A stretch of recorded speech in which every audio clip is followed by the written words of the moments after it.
the problem of the existence of God, continue it.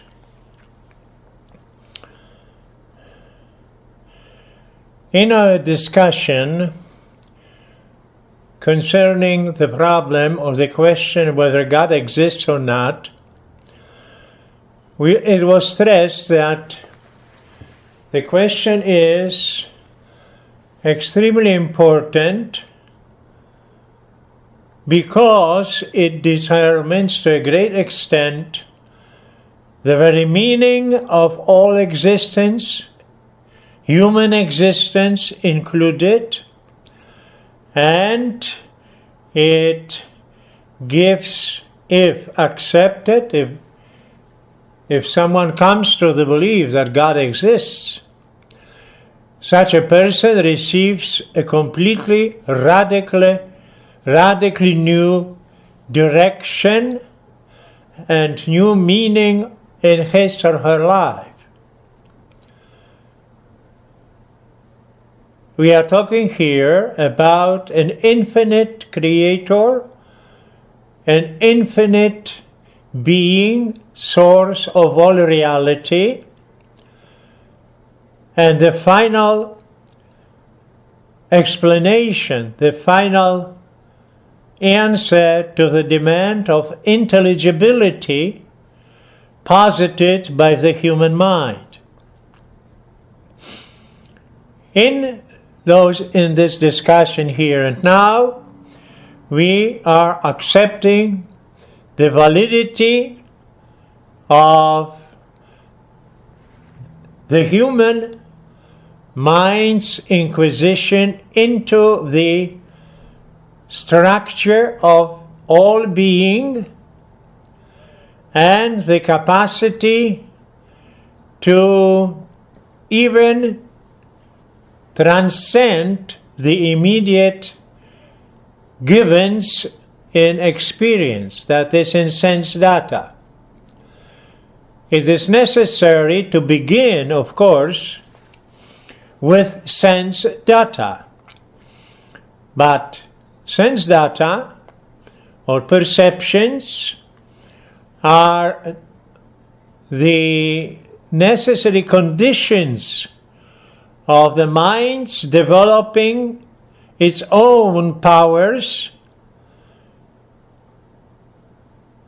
going even to the absolute, the transcendental reality of the divine. This is, of course, one of the necessary conditions to even understand and acknowledge the validity of a discussion about God's existence. Otherwise, if someone denies this possibility of knowledge, metaphysical knowledge, like Hume, let's say David Hume or Immanuel Kant and some others, then naturally there would be no point of discussing the problem. However, we are standing here in the position that the mind has the power to actively penetrate the structure and the essence of all being. Whatever is called being.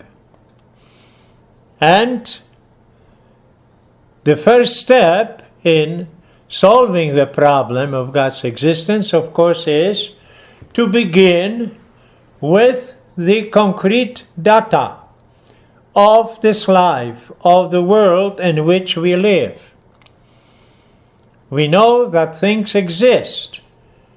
There are really entities.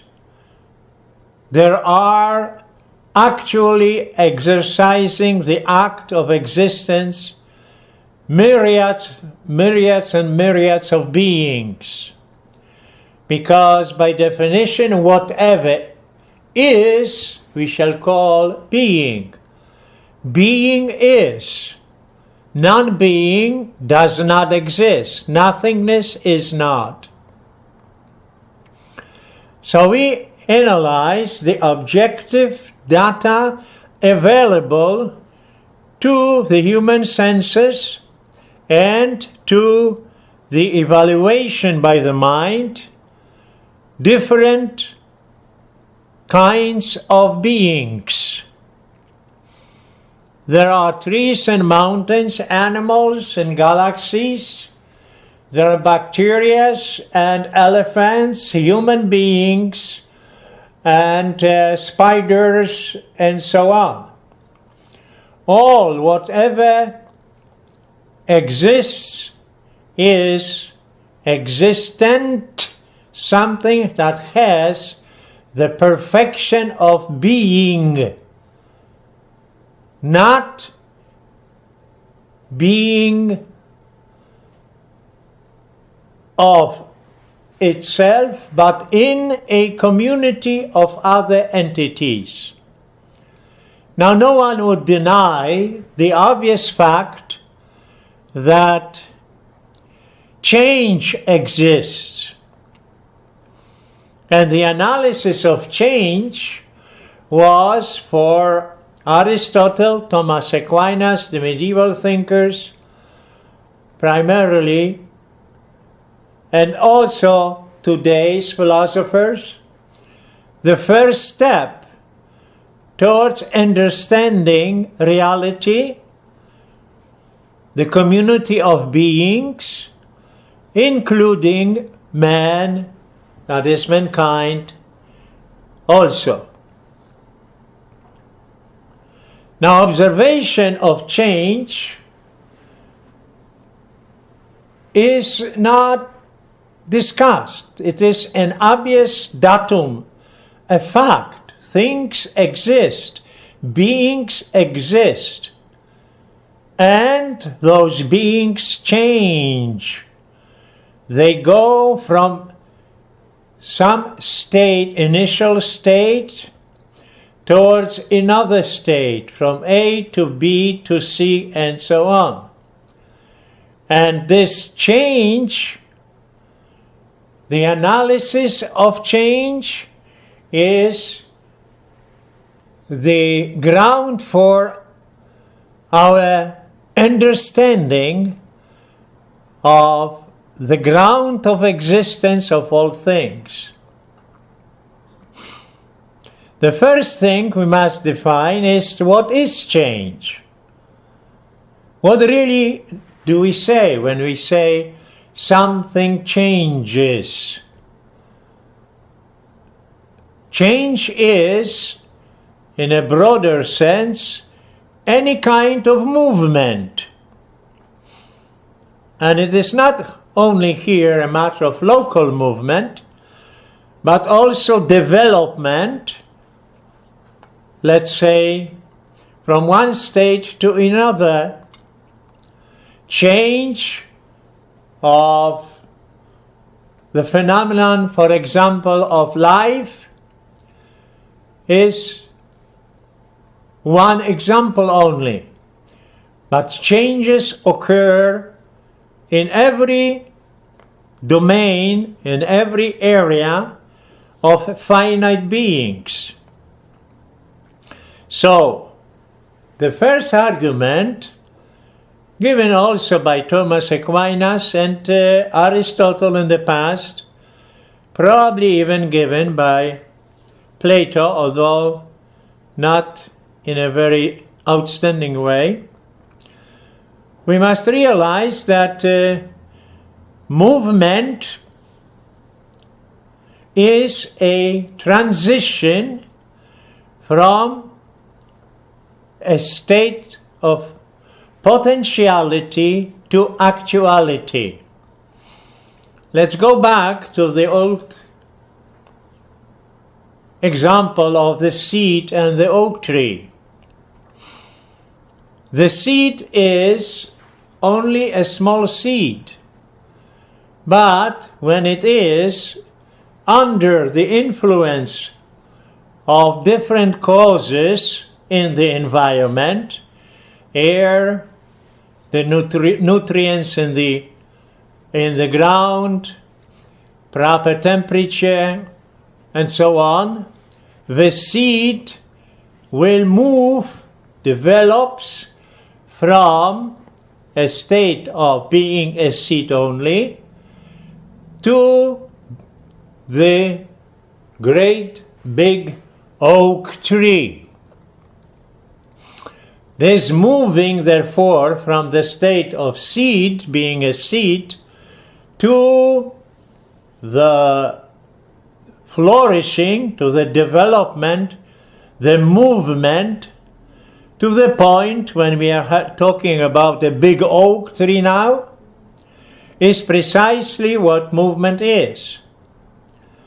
And naturally, the whole universe known to us is full of movements. Movements are all over in all entities, is limited in their natures, but developing from states to other states. Movement. Movement, therefore, is a transition from actual state A to another state B. Every being, therefore, is something actually now, but also potentially something different in the future. And this, by which it becomes different, the process of becoming different, we call movement. Now, all things known to us in this world change. Therefore, the question is, how come? Why do things change? The motion in things, this is what we understand by change, the motion of things is somehow transmitted from another being to something else, to another being. Nothing moves unless acted upon by another being in movement. Our seed would never grow, but only under the influence of all those causalities and other movements acting on it and making possible the transition from the seed, which is actually at the moment, moving, changing towards a state of complete big oak tree. Nothing moves unless it is under the influence of another. So we can say being A moves because it is moved by another being B, or many other beings, not just one. And in turn, being B moves because it is moved by another, and again, the third being is moved by another, and so on, and so on. But it is impossible to go in this chain of from another, movement from another, moved from another, into infinity. There must therefore be some source, some mover, which is not influenced by other movements. An immobile first mover. And because this first mover exists, this mover is the reason why there is movement and change in this world. This is the argument which was known for many years, hundreds of years, This is nothing new, but it is important to understand because it is easily available to insight. It doesn't really require a great sophistication to realize that changes, movements exist, that every being is in movement because it is under another in movement, and this other again is moved by another, and so on. Without going into infinite regress, we must accept some first, highest mover and the source of all other movement in this world.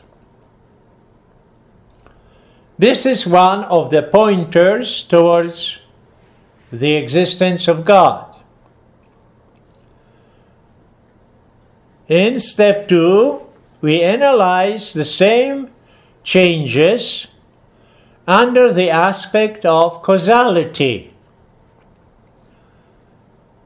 Causality means that every being, insofar as it actually exists, is somehow dynamically oriented towards activity.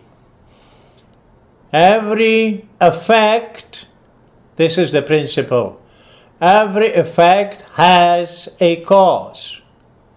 Every phenomenon, every happening, every change is caused by another. Cause is this, that by influencing actively another being, modifies the other. And those modifications may be not essential, we shall call them accidental, but they also may be very radical. When, let's say, to use the simple example, a living being is destroyed, the living entity is, so to speak, annihilated as this living being right now. And this is a radical effect of some cause, because the death or the extinction of life is caused by a number of causes, or perhaps one very powerful cause, and so on. So again, we analyze the fact, the chain of causality here. Being A causes being B causes being C, and we have here a great republic, so to speak, of causing agents, each of which, and all of them together, produce effects. That's why we call this kind of cause, going back to Aristotle again, we call them efficient cause. Some activity, some actual being, which produces effects. It affects and produces effects. Now, this is obvious from simple observation in everyday life. Nothing happens all of a sudden without any causal explanation. If, let's say, I suppose, just to use an example, if I bought a new, clean, let's say, mattress, I have it at home, in bed, it's nice, beautiful, fresh, and I leave the room. I go somewhere, I leave my apartment, my house, Nobody is there. After some time, I am coming back, and I see that this mattress has a big black hole burned out in the middle. I used here the word burned, but perhaps prematurely. Now, if I suppose I have a friend, I call him and says, "What happened?" The friend has possibility to answer me in two ways. He will say nothing. It just, it was new, clean, and now it just burned. Now, no one would accept such an explanation. Why? Because there is only one answer. This big hole burned out here has been caused by some agents or by some one agent. No one would believe that it simply just happened. We know that things happen but always have an explanation in terms of causality. The obvious thing which we ask, knowing, realizing some new happening, is what caused it?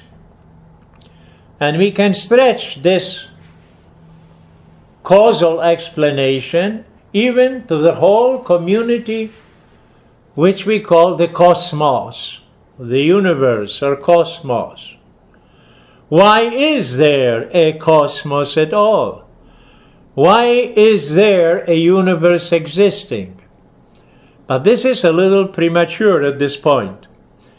The analysis of causality again presents a chain of causes and effects, and it spreads in many directions. Now, the question is obvious. If all those finite causes act, how come they act if they also are caused? Let's say being A is caused by being B. Being B was caused by C. C was caused by D. D was caused by E, and so on.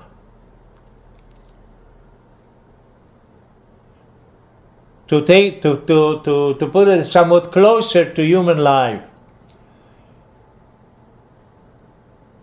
every human being had a father and a mother. So the existence of this living human being is the effect of causal activity of fertilization and giving birth to a new baby. This man, however, and woman also in turn had a father and a mother, and she had a father and a mother, and they in turn had mother and fathers, and so on. And we can again go backwards, so to speak, but we cannot continue this into infinity, because it would not be intelligible and it would not elucidate anything.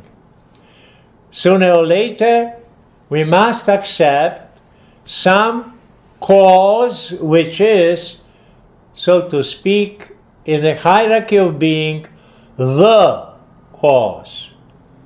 The cause which had the power, through its causality, to put causal activities into the universe of finite beings. This first cause is certainly not part of the finite chain. It is absolute, independent, and outside of time and space. Otherwise, it would just be one of the many finite entities observable in this universe in which we happen to live. The first cause, therefore, or the highest cause, is another pointer towards the existence of God. The third step is the way or the argument from contingency. Contingency really is an argument from difference between necessity and possibility. Whatever we observe is not eternal, is not absolute. It does not have existence as part of its own nature. Otherwise, it would never stop existing. It would be eternal. Now, we do know that in this universe of ours, things come into being, exist for some time, and then stop existing as this being with this concrete nature. The best example here, perhaps again, is to observe living things.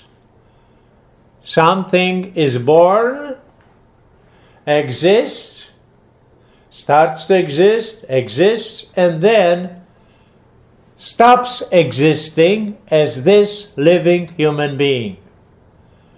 So, the finite beings, which are under our observation here in this world, are all contingent. They are not necessary beings. In other words, it is not necessary for any of them that they be. They may be, but also may not be. And therefore, their existence is somehow given to them, is received from other. Naturally, of course, we see that there are chains of this giving of existence, so to speak.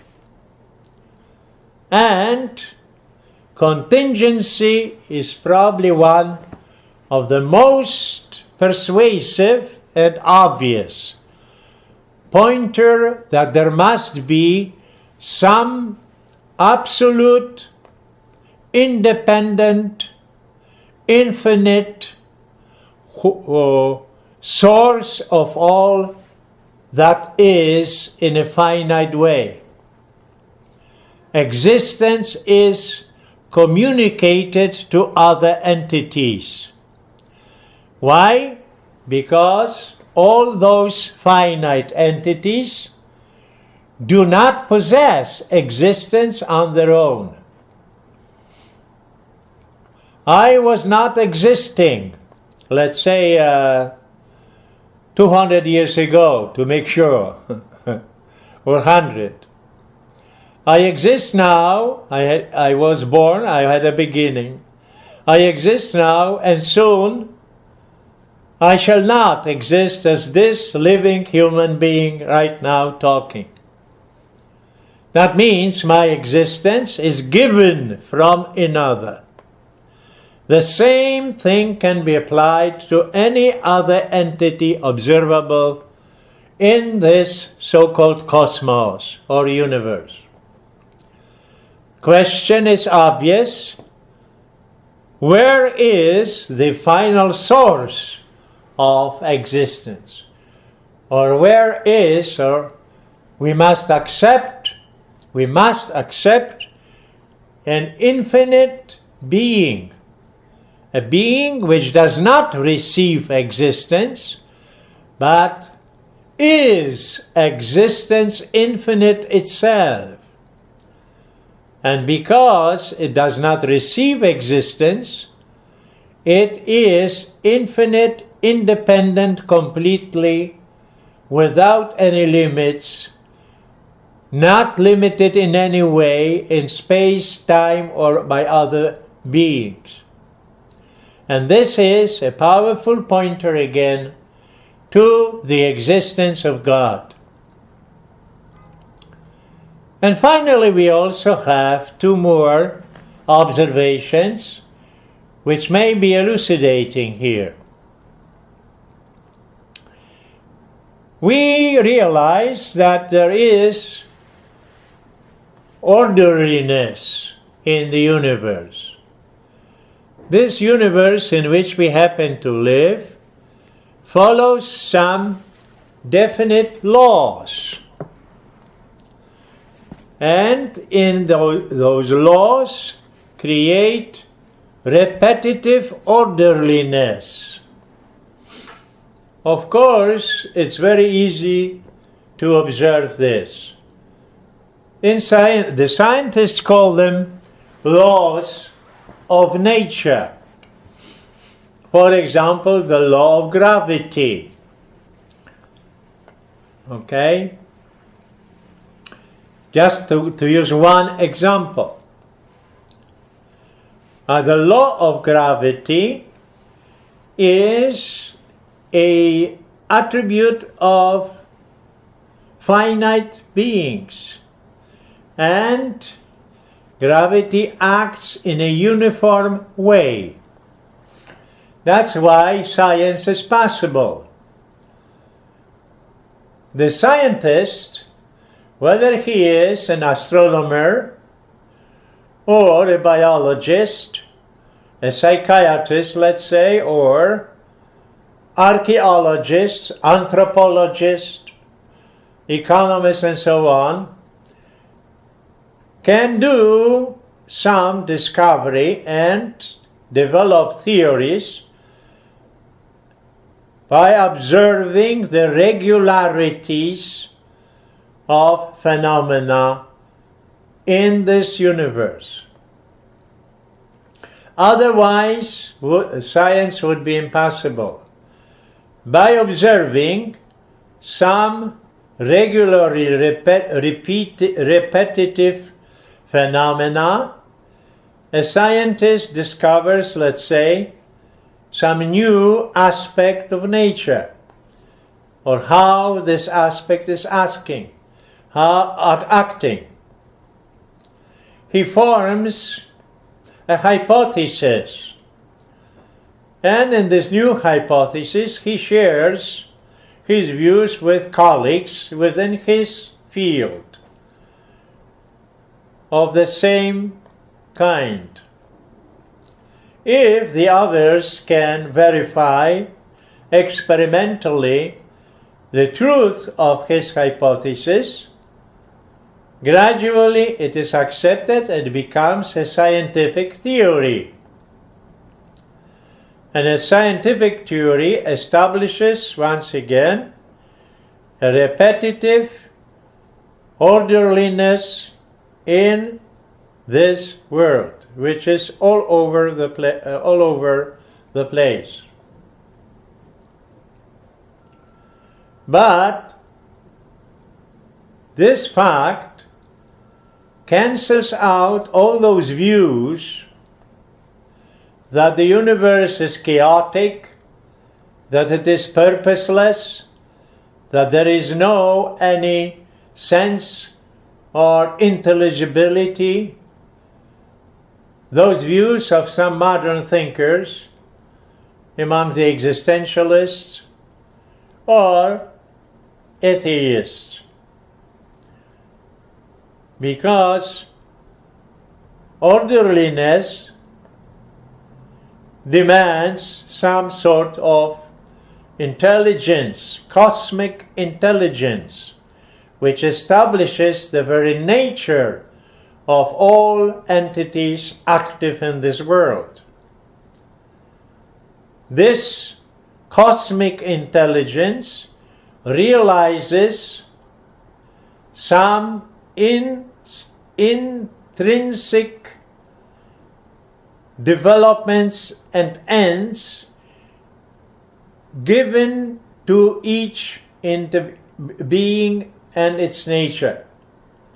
In this sense, things act for some purposes. The idea is very old. It goes back to Anaxagoras of Clazomenae, the pre-Socratic, who already came down as the author of the statement, nous panta die kosmose, which is, in Greek of course, which says, the mind ordered all things. Nous panta die kosmose. If there is a directionality in development of things, which is obviously there, then every being by nature has an intrinsic directionality. And this directionality, established by its nature, is action for some kind of end. An action, a movement towards an end, or, in other words, a purpose. The universe, therefore, is not chaos. It is an orderly reality being decipherable by the human mind. A completely chaotic universe is impossible to exist, that's one. And besides, it would be absolutely closed to any understanding or knowledge. There would be no such thing like sciences, art, religion, or any kind of knowledge, true knowledge at all. Because nothing would be stable, nothing would be serving as a foundation of the mind's insight into reality. All those philosophers which preach the absurdity of life, people like Camus, let's say Albert Camus, Friedrich Nietzsche, and Bertrand Russell, and so on, Sartre, they stress on one hand, they talk about evolution, development, and so on. On the other, they come to the conclusion that the universe is, and including life, is absurd. This is very difficult even to understand, because really it does not convey any solid meaning. So, the orderliness points towards directionality, purposeful activity, and tendency in all things. Therefore, we have to accept some kind of cosmic intelligence, which is another pointer towards the existence of God.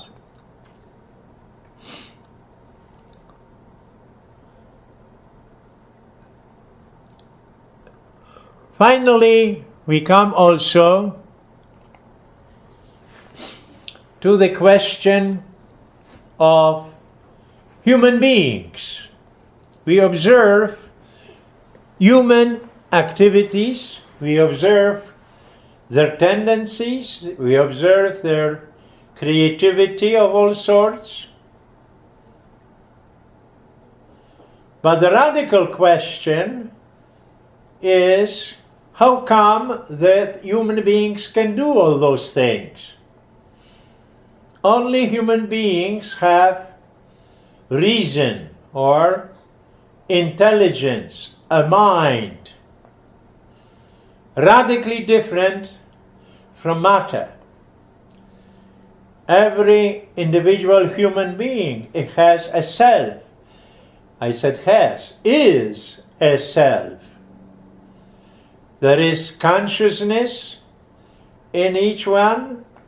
There is self-consciousness, and there is the activity of reasoning, the activity of the inquiring active mind. Now, if the mind, the self, is not material, but radically different from the material aspect of human existence, of a human being, then the question occurs, how come it is there? How come I have a self, I have a reason, I have a mind? Obviously, it cannot be explained just by some sort of after effect of material, mindless material changes. This is what the skeptics of any sort and atheists must maintain. They are tending to reduce the radical difference between reason and mind in man and try somehow to deduce or somehow reconcile the higher reasoning, mental nature of man with material, dead, unconscious, blind powers of matter. This is, of course, a self-contradictory activity, because the very person who is trying to convince me about something, that let's say as an example, that mind is only an effect of some material changes, purely material, blind, that somehow the mind evolved into what it is today, is addressing me, supposing that I have a mind to understand what he's saying.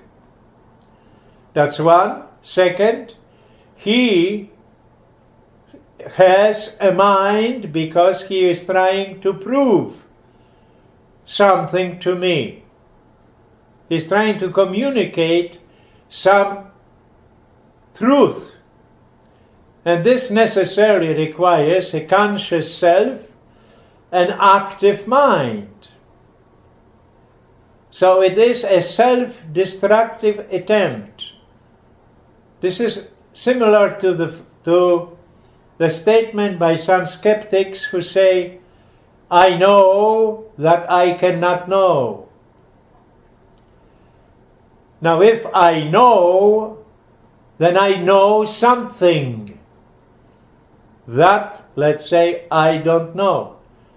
But if I don't know, then how can I know that I do not know? The thing is circular and self-destructive.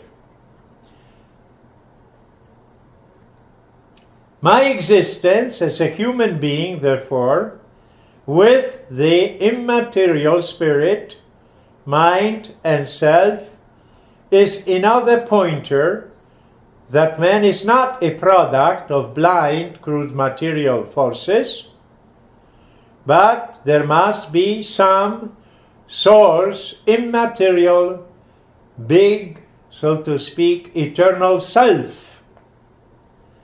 And this eternal, spiritual, immaterial, infinite self is also a pointer towards the existence of God.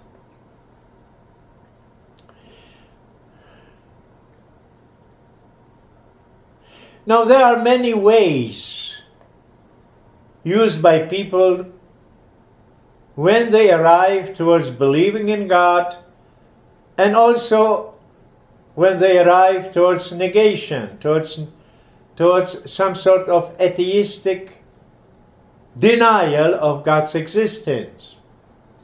Some of them are psychological, some are simply due, sorry to say that, crude ignorance and a kind of mediocre existence where people develop values which are transitory, but somehow they feel their hunger for something to live by in this world. There are naturally all kinds of objections